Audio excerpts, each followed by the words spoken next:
अस्सलामुअलैकुम dear students.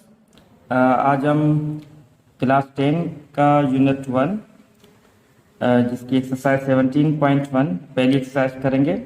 तो इसमें हमारे पास वही पुराने जो क्वेश्चन होते हैं कि जो सेट के टाइप्स होते हैं जिसमें हम सेट को रिप्रेजेंट करते हैं टेबुलर फॉर्म में, डिस्क्रिप्टिव फॉर्म में, सेट बिल्डर फॉर्म में। तो हमारे पास अभी सेट गिवन है डिस्क्रिप्टिव और बिल्डर फॉर्म में। हमने इनको कन्वर्ट करना है टेबुलर फॉर्म में। टेबुलर फॉर्म मतलब जिसमें हम कर्ली ब्रैकेट्स में बंद करते हैं सेट को और एलिमेंट्स को इंडिविजुअल अलग अलग रखते हैं कॉमा देके। तो उस हिसाब से हम जो है वो सेट को बनाएंगे। तो पहला है हमारे पास set of all integers between -3 and 3। तो बहुत ही आसान के इंटीजर्स का आपको पता होना चाहिए कि कौन से होते हैं। वो 0 होता है उनका सेंटर में और इस तरफ होते हैं पॉजिटिव 1 2 3, इस तरफ नेगेटिव -1 -2 -3 एंड सो ऑन। तो -3 और 3 के बीच में रखने ना हमने इंटीजर। तो 3 से नीचे 2 आएगा, -3 से अबव जो है वो -2 आएगा। तो एक आ गया -2, एक -1, एक 0 और एक 1 और एक 2। ये आ गया इसका टेबुलर फॉर्म। ठीक है। सेकंड पार्ट है इसका कि set of composite numbers less than 11। तो कंपोजिट नंबर्स वो होते हैं जो कि डिविजिबल हो divisible by more than 2 numbers. ठीक है ना।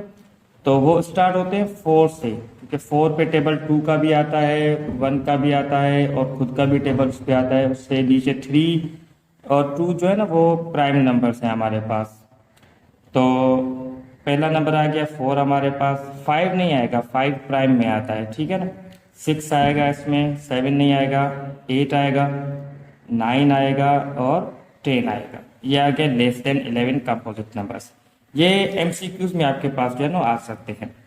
तीसरा पार्ट है हमारे पास प्राइम नंबर्स से बिलोंग करता है x, यानी x इसका एलिमेंट है जो कि प्राइम से बिलोंग करता है। ये सेट बिल्डर फॉर्म है ना हमारे पास। तो इसमें कह रहा है कि x जो है वो इसको आप इस तरह पढ़ेंगे। इसको पहले आप ये पढ़ोगे कि x less than and equal to 13, और दूसरा आप इसको इस साइड से ये पढ़ोगे तो x ग्रेटर देन 5 आपके पास आएगा। ये ग्रेटर के साथ लाइन नहीं है तो मतलब 5 को आपने नहीं लेना है। यहाँ पे लाइन होती तो हम 5 को भी लेते। तो 5 से ग्रेटर लेना है हमें। तो 5 से ग्रेटर प्राइम नंबर हमारे पास पहला आता है 7। 6 नहीं आता प्राइम ना, वो हमने प्राइम में लिखा था। 7 के बाद प्राइम कौन सा आता है? 8 9 10, ये नहीं है प्राइम। तो उसके बाद आता है 11 और 11 के बाद आता है 13, और यहाँ पे 13 भी हमने लेना है। तो ये आ गया हमारे पास 13। ये आ गया प्राइम नंबर्स लेस देन 13 और 5 से ग्रेटर। उसके बाद अगेन हमारे पास बिल्डर फॉर्म है y belongs to o। o मतलब ऑड नंबर्स। तो y less than 17, y greater than 7। तो ग्रेटर देन 7 मतलब 9 ऑड नंबर्स हम लेंगे। तो 9 11 13 15 17 नहीं लेंगे ना। तो ये आ गया हमारे पास इसका भी टेबुलर फॉर्म। उसके बाद है हमारे पास z such that z belongs to real and z square is equal to 121। देखिए हमारे पास बिल्डर फॉर्म ऐसे होते हैं ना, तो इससे हम लेस ग्रेटर समझ के निकाल लेते हैं वैल्यू। अब यहाँ पे z की वैल्यू बिलोंग करती है रियल नंबर से, और इसने z के लिए एक इक्वेशन सेट करी है। तो z स्क्वायर अगर 121 के बराबर है तो अगर हम z की वैल्यू निकालेंगे तो स्क्वायर खत्म करके इस तरफ जो है वो स्क्वायर रूट लेंगे।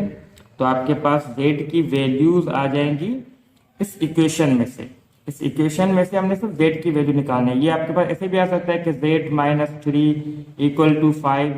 तो हम इक्वेशन को सॉल्व करेंगे तो हमारे पास z की वैल्यू आ जाएगी। ये सिंपल लीनियर इक्वेशन का मैं आपको एग्जांपल दे रहा हूँ। ये क्वाड्रेटिक है, ये भी सिंपल ही है। 121 का स्क्वायर रूट क्या आएगा? +-11। तो अब आप इसको टेबुलर में किस तरह करोगे? 11 कामा -11। ठीक है। छठा पार्ट है इसका कि p जो है वो बिलोंग करता है q से। अब ये q शो करता है रेशनल नंबर्स को। तो रेशनल नंबर्स हम यहाँ से जो इक्वेशन है हमारे पास इसमें से देखेंगे कि हमारे पास p की वैल्यू क्या आती है। तो पी स्क्वायर अगर बराबर -1 के है तो स्क्वायर खत्म करोगे तो आएगा प्लस माइनस स्क्वायर रूट -1। अब देखें जब भी स्क्वायर रूट के अंदर माइनस की वैल्यू आती है तो वो इमेजिनरी कम्प्लेक्स नंबर हो जाता है, तो -1 आ जाता है तो वो आयोटा कहलाता है। ये आपने क्लास 9th में पढ़ा हुआ है।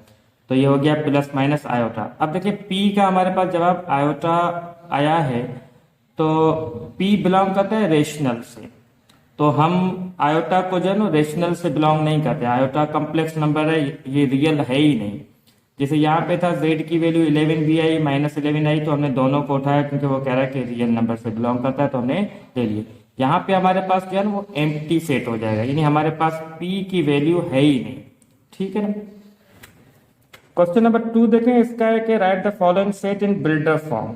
अब हमारे पास ये टेबुलर फॉर्म में है, हमारे पास ये टेबुलर में है, ये एक बिल्डर फॉर्म है। तो इसको हमने सेट बिल्डर फॉर्म में जो है वो कन्वर्ट करके रखना है। जैसे पहले बिल्डर से हम टेबुलर बना रहे थे ना, अभी टेबुलर से बिल्डर फॉर्म करेंगे। तो पहला पार्ट इसका देखें, set of all rational numbers. अगर set of all rational numbers कह रहे हैं तो आप बिलोंग जो है ना वो रेशनल नंबर से करा दें इसको, इस तरह x such that x belongs to rational number. ठीक है ना। अब रेशनल कौन से लेने हमने, 5 और 6 के बीच में, यानी 5 को नहीं लेना है, 6 को नहीं लेना है, इनके बीच में जो पॉइंट्स वाले होते हैं ना फ्रैक्शनल वैल्यूज, उनको लेना है। तो अब इस तरह लोगों कि भाई x is less then 6, x greater then 5, इस तरह x ग्रेटर देन 5 हो गया, ये x लेस देन 6 हो गया। जैसे हम सवेरे नहीं 8 का नंबर का कर रहे थे, उसी तरीके से ये हो गया इसका अपना बिल्डर फॉर्म। इसमें बी सेकंड पार्ट देखें इसका, 1 2 3 4 6 12। अब ये नेचुरल नंबर्स की सीक्वेंस नहीं आ रही आपके पास, ना ही ऑड नंबर्स की, ना ही इवन की, ना प्राइम की, ना कंपोजिट की। इनको आपने जज करना है कि ये नंबर किस किस्म के हैं। ये देखें सारे जो है ना वो 12 से डिविजिबल है, यानी 12 के ये फैक्टर्स हो गए ना अलग अलग से। तो आप लिखोगे कि भाई हमारे पास जो एलिमेंट है वो बिलोंग करता है। अब आप यहाँ पे नेचुरल लिख लो, रियल लिख लो, आपकी मर्जी है। बेहतर ये कि आप जब उसको नेचुरल नंबर लिखें, उससे क्या होगा कि ये पॉजिटिव हैं, 1 से स्टार्ट हो रहे हैं, तो नेचुरल जो है वो बेहतर रहेगा। और कौन से नेचुरल हैं, जो कि फैक्टर्स हैं 12 के, x is equal to all factors of 12, क्योंकि इनके अलावा कोई भी नंबर जो है वो 12 से डिविजिबल नहीं है। यही सारे के सारे हैं। इससे यानी आप 12 से नीचे देखोगे ना 9 है, 10 है, 5 है, ये नहीं है, तो यही आ गया हमारे पास। और थर्ड पार्ट है आपके पास 0 +, -1 +, -2। ये देखिए ये इंटीजर्स है आपके पास। तो ये सिंपल है आपके पास कि आप इसको करो कि x such that x belongs to integer and x is less than and equal to 40 और 40 से आपके पास नीचे आते हैं नंबर। और इसके अलावा आप लिखोगे कि x is greater than and equal to -40। इसको आप मिक्स करके भी लिख सकते हो इस तरह, जैसे x बिलोंग्स टू हो गया आपके पास z, यानी 40 से नीचे आते हैं और -40 से ऊपर जाते हैं, बीच में 0 है, इस तरफ -40 तक, इस तरफ +40 तक। आप इसको कंबाइन करके भी लिख सकते हो। x रखो आप बीच में, यहां पे आप लगाओ के less than 40 positive and x greater then -40। ये ज्यादा सुइटेबल रहेगा। आप इनको अलग अलग लिखो तब भी ठीक है, ये लिखो तब भी ठीक है। ठीक है। उसके बाद चौथा पार्ट है आपके पास जिसमें इवन नंबर्स हैं आपके पास, जिसमें 4 तक है पॉजिटिव की तरफ, -4 तक है नेगेटिव की तरफ। ये भी इवन नंबर्स हैं, नेगेटिव हैं, ये इवन नंबर्स हैं, पॉजिटिव हैं। ये 0 है जो कि इवन नंबर है, लेकिन ये ना पॉजिटिव है ना नेगेटिव है। तो आप सिंपली क्या करोगे, x such that x belongs to even and x is less than and equal to 4 and x is greater than and equal to -4। ये 4 भी आ गया, -4 भी आ गया, और ये कह रहे हैं कि भाई 4 से लेस और -4 से अबव, तो ये 2 0 -2 की बात भी आ गई आपके पास। ये देखें पांचवा पार्ट इसका, जिसमें है कि भाई 1 4 9 16 25। ये आपको देख के लगेगा ना कि ये स्क्वायर्स हैं नंबर्स के, ये 1 का स्क्वायर, ये 2 का, 3 का, 4 का, 5 का, ये शुरू वाले 5 नेचुरल नंबर्स जो हैं उनके स्क्वायर्स हैं। तो आप लिखोगे कि भाई x such that x belongs to natural and x is square of first 5 natural numbers. एक तो ये तरीका हो गया। दूसरा एक और तरीका जो कि मुझे इससे ज़्यादा सूटेबल लगता है वो ये है कि इनको आप ब्रैकेट्स में बंद करें, कि इसका ये ना, हम जो पहले x लिखते हैं इसके बारे में हम बताते कि भाई इसका एलिमेंट x है, और सच दैट, जैसे कि सच दैट का माना हुआ कि जैसे कि, तो यहाँ पे हम पहले बताते कि इसका एलिमेंट x है, और जैसे कि x का ताल्लुक जो है वो नेचुरल से है। तो अभी मैं लिख रहा हूँ कि हमारा जो सेट है उसका जो एलिमेंट है वो x स्क्वायर है, ठीक है ना। सच दैट x का जो ताल्लुक है वो किससे है, नेचुरल से है, and x is less than और इक्वल टू 5। ये भी बेहतर रहेगा इसमें कि हमारे पास जो एलिमेंट है सेट का वो x का स्क्वायर है, और x किस टाइप का है भाई, नेचुरल का है, और उसका ताल्लुक जो है और उसकी रेंज जो है वो कहाँ तक है, 5 और 5 से लेस। 5 से लेस अगर आओगे ना तो आप नेगेटिव में नहीं जाओगे, 1 तक ही आओगे क्योंकि आपने नेचुरल का है, और उनका स्क्वायर आपके एलिमेंट्स हैं, तो उनके स्क्वायर होंगे 1 4 9 16 एंड 25। लास्ट है आपके पास -1 -3 -5 -7 सो ऑन। ये इन्फिनाइट सेट हो गया, तो इसका आसान हो जाएगा। आप इसको सिर्फ बता दो कि ये कौन से एलिमेंट हैं, x such that x belongs to odd negative, इस तरह आप लिख सकते हो, ठीक है। क्योंकि ऑड नंबर सिर्फ पॉजिटिव नहीं होते, नेगेटिव भी होते हैं, वो -1 -3 -5। अब इसमें रेंज तो है नहीं कोई, बस सारे नेगेटिव हैं, तो आप इसको बंद करते हैं। क्वेश्चन 3 है हमारे पास, give 5 examples of empty set. तो एम्प्टी सेट के हमने एग्जाम्पल देने हैं 5।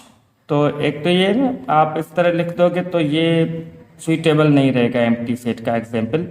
आप इसको बिल्डअप फॉर्म में या अपना उसमें डिस्क्रिप्टिव फॉर्म में आप बता सकते हो, जिस तरह हमने पहले एक क्वेश्चन कर रहे थे टेबुलर और डिस्क्रिप्टिव की कन्वर्जन में, तो वहाँ पे हमने एक एम्प्टी का हमारे पास आ गया था, तो उसी के जैसे आपने बताना है। मिसाल के तौर पे मैं आपके पास एक सेट लिखूं, x such that x belongs to natural and x is less than 1। अब देखें इसमें से आप एलिमेंट निकाल के दिखाओ भला कि एलिमेंट नेचुरल से बिलोंग करता हो और वो जो है वो 1 से लेस हो, तो इसका आपको कोई भी जो है वो सेट में एलिमेंट नहीं मिलेगा। लिहाजा इस टेबुलर बिल्डर का अगर आप टेबुलर बनाओगे तो एम्प्टी आएगा, ठीक है ना। इस तरीके के आप कोई भी बना सकते हो कि भाई अगर y कोई एलिमेंट है such that y belongs to whole number and y is less than 0 या लेस देन -1, इस तरह आप कह दो। तो अगर होल से बिलोंग करेगा तो 0 से नीचे नहीं आएगा, जैसे नेचुरल 1 से नीचे नहीं आता। तो इस तरीके के आप कोई भी जो है वो 5 सेट जो है वो बना सकते हो। मैंने आपके सामने 2 ऐसे एग्जाम्पल रखे हैं आपके पास। क्वेश्चन नंबर 5 देखें इसका, कि इसका ना 4 क्वेश्चन आसान है, उसमें आपने सिर्फ फाइनाइट और इन्फिनाइट बताना है, तो ये आसान है, आप कर सकते हो। आपने क्लास 6-7 से ही वो फाइनाइट इन्फिनाइट के क्वेश्चंस जो है वो देखे हुए पढ़े हुए हैं। अच्छा, ये देखें क्वेश्चन 5 है आपके पास कि right N equivalent improper subset and 3 proper subset of each of the following set. अब इक्विवेलेंट सेट इसका बनाना है। इक्विवेलेंट सेट का माना यह होता है कि वो सेट जिसमें दोनों सेट में एलिमेंट्स की क्वांटिटी जो है वो बराबर हो। जैसे इस सेट में आपके पास एलिमेंट्स कितने हैं, 5 एलिमेंट्स हैं, तो इसी के जैसा अगर कोई और सेट हो जिसमें 5 एलिमेंट्स हों तो वो इसके इक्विवेलेंट हो जाएगा। अब 1 2 3 4 5, अब P जो है वो क्या हो गया, इक्विवेलेंट टू Q सेट हो गया। एक होते हैं इक्वल सेट। इक्वल सेट का माना यह होता है कि जैसे एलिमेंट उसमें है वैसे ही एलिमेंट उसमें हो। जैसे इसमें ए ई आई ओ यू एन, इसमें भी मैं वही लिखूं, भले उनका आर्डर जो है वो चेंज कर दूं, उससे कोई फर्क नहीं पड़ेगा, लेकिन वो उसके इक्वल हो जाएगा। फिर वो एक जैसे एलिमेंट, एक जितने एलिमेंट। इक्विवेलेंट में क्या होता है कि भाई एलिमेंट्स की तादाद सिर्फ जो है वो सेम हो, तब भी वो इक्विवेलेंट जो है वो हो जाएंगे। और दूसरा हमने बनाना इम्प्रॉपर सबसेट और प्रॉपर सबसेट। अब आप सबसेट का कॉन्सेप्ट आप क्लास 7 8 में आपने पढ़ा हुआ है। सबसेट क्या होता है कि हम किसी एक सेट में से जो है वो और छोटे सेट बनाते हैं, एक एलिमेंट वाले, एक एम्प्टी होता है, 2 एलिमेंट वाले, 3 एलिमेंट वाले। अब जैसे कि हमारे पास इसके 5 एलिमेंट है ना, तो इसके 32 सबसेट बनेंगे। ये भी हमारे पास फार्मूला है 2 पावर n, और n है हमारे पास 5, यानी 5 एलिमेंट है, तो उसका 2 पावर 5 होगा। 2 पावर 5 का जवाब क्या आएगा, 32, यानी 2 इंटू 2 इस तरह। तो 32 सबसेट टोटल बनेंगे ना, तो उनमें से जो वो खुद सेट जो होता है ना आखिर में बनता है सारे एलिमेंट्स वाला, वो होता है उसका इम्प्रॉपर सबसेट, उसको हम इम्प्रॉपर कहते हैं। तो ये खुद ही अगर हम लिखते हैं यहाँ पे तो ये हो गया इसका इम्प्रॉपर सबसेट, ठीक है ना। बाकी जो 31 बनेंगे ना सबसेट, एक एलिमेंट वाले, 2 वाले, 3 एलिमेंट वाले, वो सारे जो है वो उसके प्रॉपर सबसेट कहलाएंगे। फिर वो आपकी मर्जी है ना, यहाँ पे आप जो भी जो है वो आप 3 कोई भी लिख लें। मिसाल के तौर पे एक मैं एम्प्टी लिख दूं, मर्जी है हमारी ना, और एक हम 2 एलिमेंट वाले लिख लें, ए और आई का। एक जो है वो हम 4 एलिमेंट वाला लिख लें, ए ई आई ओ।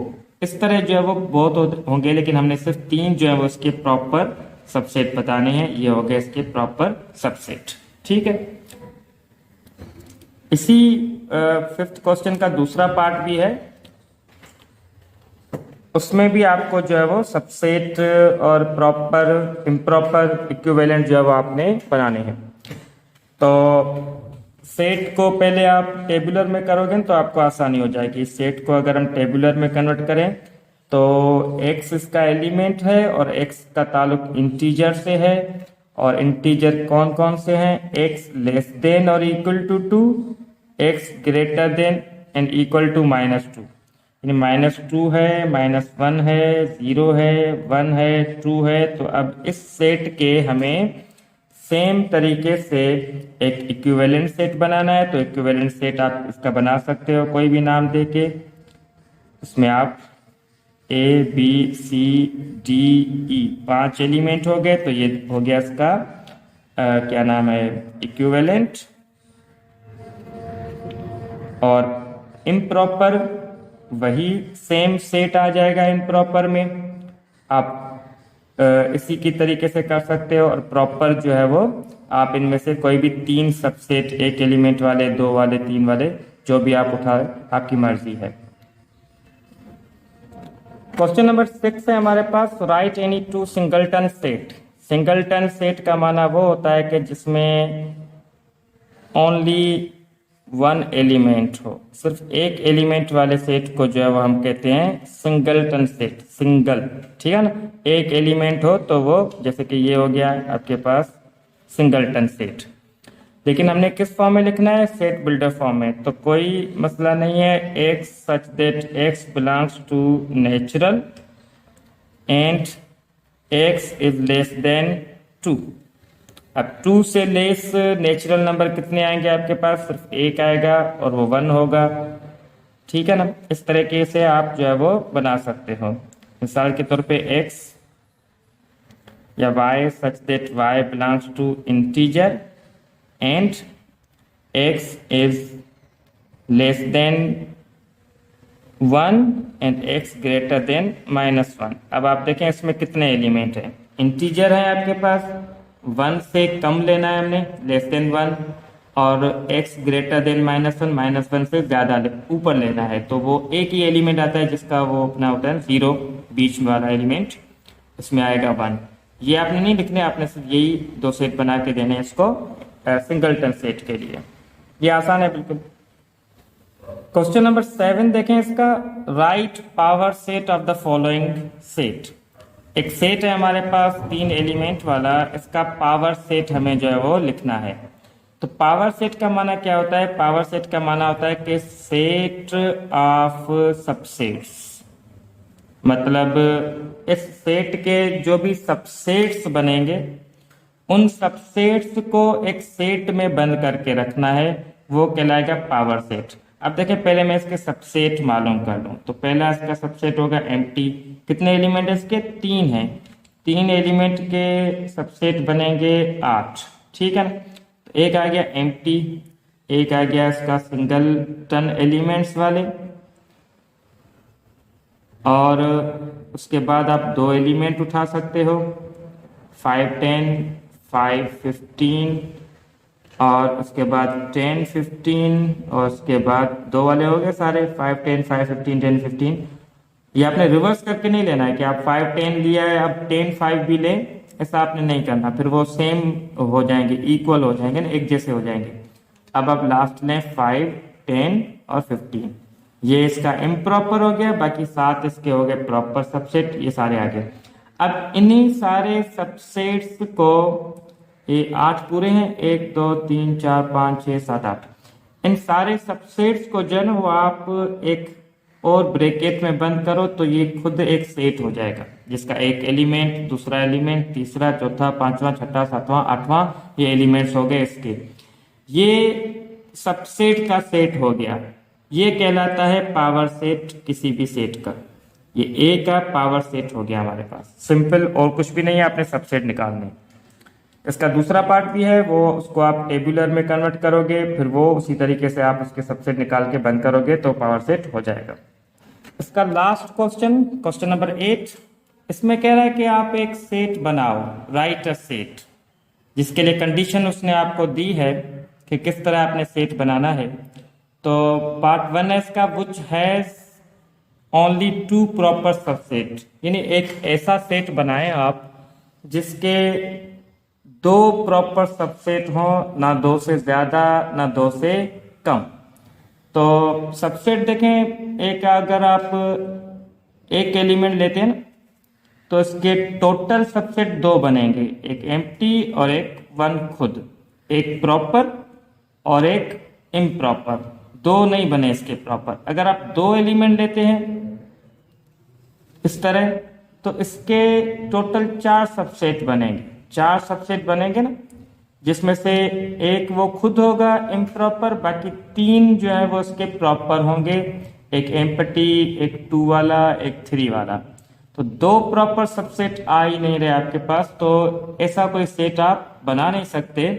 तो इसका आप लिखोगे कि नॉट एग्जिस्ट या नॉट पॉसिबल या इम्पॉसिबल, इस तरीके का इसका जवाब हो जाएगा, नॉट एग्जिस्ट। दूसरा पार्ट है इसका कि which has only 1 proper subset, जिसका फकत एक प्रॉपर सबसेट बने, ऐसा कोई सेट आप बनाए। तो देखिए, हमने एक एग्जांपल सवेरे डिस्कस किया कि जिसमें एक एलिमेंट होगा उसका एक होगा प्रॉपर, एक होगा इम्प्रॉपर, जो कि वो खुद होता है। तो कोई भी सिंगलटन आप इसका सेट बना सकते हो इस तरीके का, इसमें आप कोई भी के एलिमेंट लिख दें, ठीक है ना। सिंगल एलिमेंट सिंगलटन सेट हो गया आपके पास, जिसका फकत एक जो है वो प्रॉपर सबसेट बनेगा। आपने सेट बना के देना है, ये नहीं बताना कि इसका प्रॉपर जो एक होगा वो कौन सा होगा। वो आपको पता है कि उसका एम्प्टी जो होगा वो प्रॉपर होगा, और खुद जो सबसेट बन के आएगा ना खुद उसमें होगा वो उसका इम्प्रॉपर होगा। या आप लिख दें कि भाई एनी सिंगलटन सेट, इस तरह भी आप जो इसका आंसर बता सकते हो। और थर्ड पार्ट है कि which has no any proper subset, जिसका कोई भी ऐसा सेट जिसका कोई भी प्रॉपर सबसेट ना बने।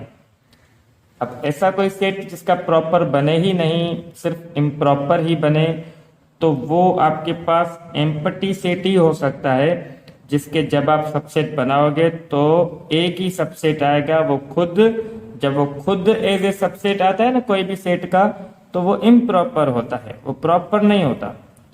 एम्पटी सेट हमेशा जब भी सबसेट आता है ना बाकी सेट के मामले में, तब वो प्रॉपर होता है, वो ऑलवेज प्रॉपर नहीं है। इस केस में जब हम एम्प्टी के सबसेट निकाल रहे हैं, एम्प्टी के सबसेट में सिर्फ एक ही सबसेट आएगा एम्प्टी, तो यहाँ पे ये प्रॉपर नहीं है, ये इम्प्रॉपर है, ठीक है ना। तो इसका जो है वो सेट का कोई भी प्रॉपर सबसेट नहीं बनेगा।